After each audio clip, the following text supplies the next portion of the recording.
اگر تم نے پورا ناپ لینا ہے، پورا تول لینا ہے قیامت کے دن درود پاک کے ثواب کا، تو حضور نبی کریم علیہ الصلوۃ والسلام نے ارشاد فرمایا، اے نمازی تو نے جلدی کی، اے نمازی تو نے جلدی کی، مانگ، جو تو مانگے گا تجھے دیا جائے گا۔ بسم اللہ الرحمن الرحیم۔ حضور نبی کریم علیہ الصلوۃ والسلام کی احادیث طیبہ کے دس میں مشکوٰۃ المصابیح کتاب الصلاۃ کے ذیل میں ہم درود شریف کے حوالے سے احادیث پاک کا ذکر کر رہے ہیں۔ حضرت فضالہ بن عبید رضی اللہ تعالیٰ عنہ سے روایت ہے کہ ہم حضور نبی کریم علیہ الصلوۃ والسلام کے ساتھ حاضر تھے، ہمارے آقا وہاں موجود تھے۔ ایک آدمی آیا، اس نے نماز پڑھی اور نماز پڑھ کے اس نے دعا کے لیے ہاتھ اٹھائے اور کہا، اے اللہ مجھے بخش دے، مجھ پر رحم کر۔ یہ کلمات اس نے دعا کے کہے۔ حضور نبی کریم علیہ الصلوۃ والسلام نے ارشاد فرمایا، اے نمازی تو نے جلدی کی، اے نمازی تو نے جلدی کی۔ جب تو نماز پڑھ کر بیٹھا تو تجھے چاہیے تھا کہ تو اللہ کی حمد کرتا جس کے وہ لائق ہے، یعنی دعا جب تو مانگ رہا ہے، اس نے ڈائریکٹ یہ جملہ کہا تھا، اے اللہ مجھے معاف کر، مجھ پہ رحم کر۔ کا چاہیے تھا پہلے تو اللہ کی حمد کرتا اور پھر مجھ پر درود بھیجتا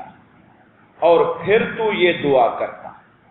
یعنی یہ ترتیب تھی دعا کے لیے، پہلے اللہ کی حمد ہوتی، حضور کی ذات پہ درود ہوتا اور پھر دعا مانگی جاتی۔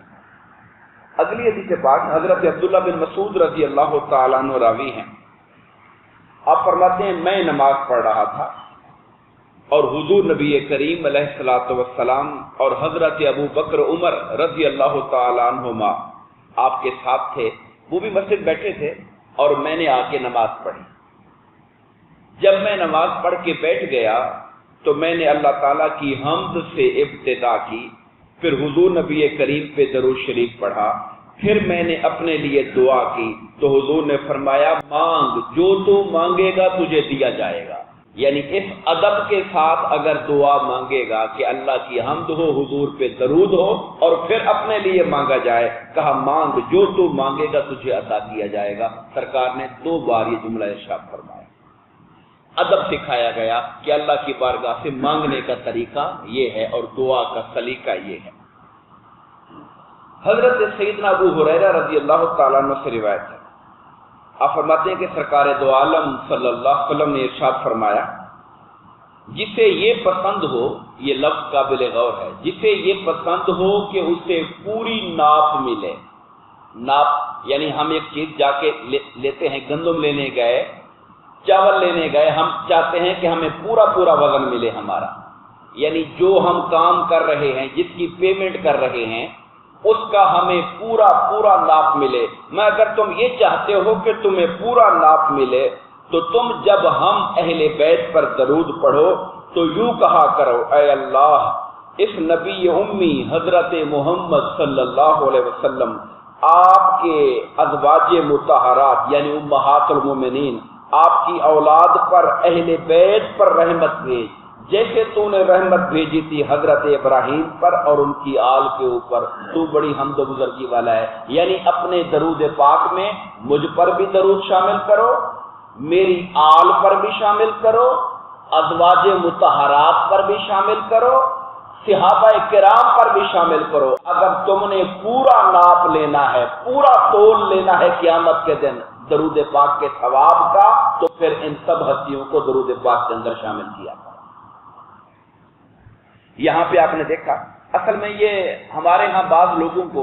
یہ بھی مغالطہ لگا رہتا ہے کہ ان سے کہا جائے کہ درود پاک، وہ کہتے ہیں درود تو صرف ابراہیمی ہی ہوتا ہے، یعنی ان کے ذہن میں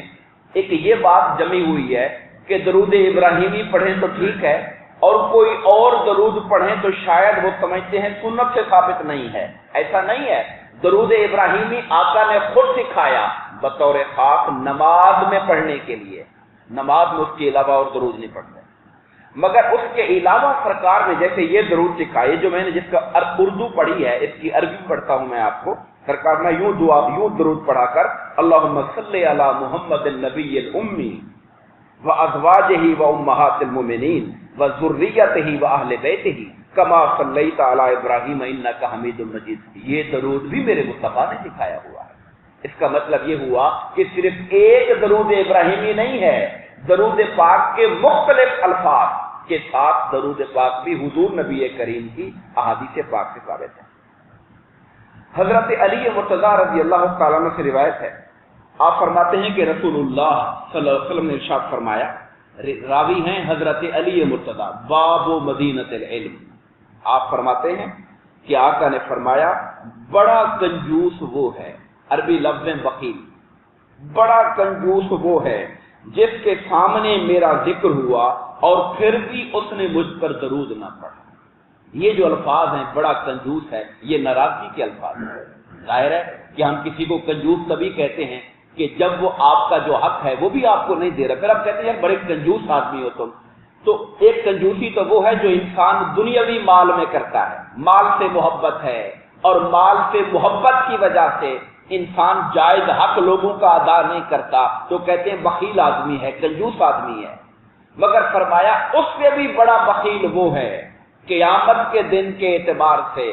کہ جس کے سامنے میرا ذکر کیا گیا تھا۔ حق کے محبت تو یہ تھا، سرکار کے ساتھ ادب اور عشق کا تقاضا تو یہ تھا کہ امتی خود آقا کی ذات پر درود پڑھتا رہتا، اس پر محبت کرتا، جیسا کہ حضور کے وہ صحابی تھے جو کہتے تھے کہ فرائض کی ادائیگی کے بعد جو ٹائم بچتا ہے میں 1/3 آپ پہ درود پڑھتا رہتا ہوں، کیا یہ کافی نہیں ہے؟ سرکار میں تو یہ ٹھیک ہے، اس کو اور بڑھا دے تو اچھا ہے۔ اس نے کہا میں آدھا ٹائم پڑھتا رہوں گا درود، کہا اچھا ہے اور بڑھا دے تو اچھا ہے۔ اس نے کہا پھر جتنا ٹائم بچتا ہے میں سارا ہی درود پڑھا کروں گا۔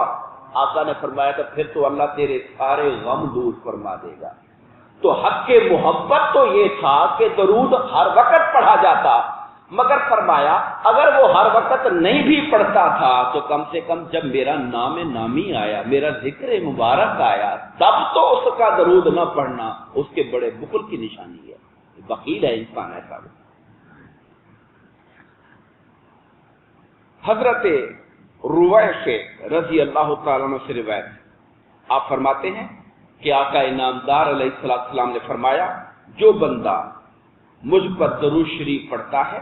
اور درود پاک پڑھنے کے بعد پھر یہ دعا کرتا ہے، میں پہلے عربی الفاظ پڑھتا ہوں پھر ترجمہ کرتا ہوں، اللہم انزلہ المقعد المقرب عندک یوم القیامہ، یعنی درود پڑھنے کے بعد یہ لفظ پڑھتا ہے۔ ان لفظوں کا معنی کیا ہے؟ اے اللہ قیامت کے دن ہمارے آقا حضور نبی کریم کو اپنی بارگاہ میں اپنے سب سے اعلیٰ قرب والا مقام عطا فرما دے۔ میں یہ دعا جو میرے لیے مانگتا ہے اس کے لیے، میرے امتی کے لیے میری شفاعت کرنا لازم ہو جاتا ہے، میں لازمی اس کی شفاعت کروں۔ یہ ایسے ہی ہے جیسے وہ حدیث پاک ہے کہ جو شخص اذان سنے، اذان کا جواب دیتا رہے اور اذان کا جواب دے کر میرے لیے اللہ سے وسیلے کا دعا مانگے، آت سیدنا محمد الوسیلۃ والفضیلہ والدرجۃ الرفیعہ، تو میں قیامت کے دن اس کی شفاعت کروں گا۔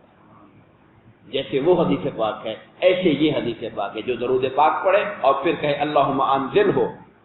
انزلہ المقعد المقرب عندک یوم القیامہ، یہ اضافی دعا مانگتا ہے درود کے بعد، تو پھر میرے لیے اس کی شفاعت کرنا واجب ہو جائے گا۔ حضرت عمر بن خطاب رضی اللہ تعالیٰ عنہ سے راوی ہے، روایت ہے، آپ فرماتے ہیں کہ بندے کی دعا آسمان اور زمین کے درمیان رکی رہتی ہے اور کوئی چیز اوپر نہیں چڑھتی، یعنی اللہ کی بارگاہ میں شرف قبولیت نہیں پاتی جب تک کہ تم اپنے نبی پر درود پاک نہیں پڑھو گے۔ جب درود پڑھا جاتا ہے تو عبادتیں پھر اوپر آسمانوں کی طرف جاتی ہیں اور شرف قبولیت پاتی ہیں۔ اگر درود پاک نہ پڑھا جائے تو پھر دعائیں زمین و آسمان کے درمیان موقوف رہتی ہیں، رکی رہتی ہیں وہاں پر۔ درود پاک کے بیان کی یہ جو فصل تھی ختم ہوئی، دعا فرمائیں اللہ تبارک و تعالی ہم سب کو زندگی بھر اپنے آقا کریم کی ذات پہ درود پاک پڑھنے اور سلام کا نذرانہ بھیجتے رہنے کی توفیق عطا فرمائے رکھے، آمین۔ وما علینا الا البلاغ۔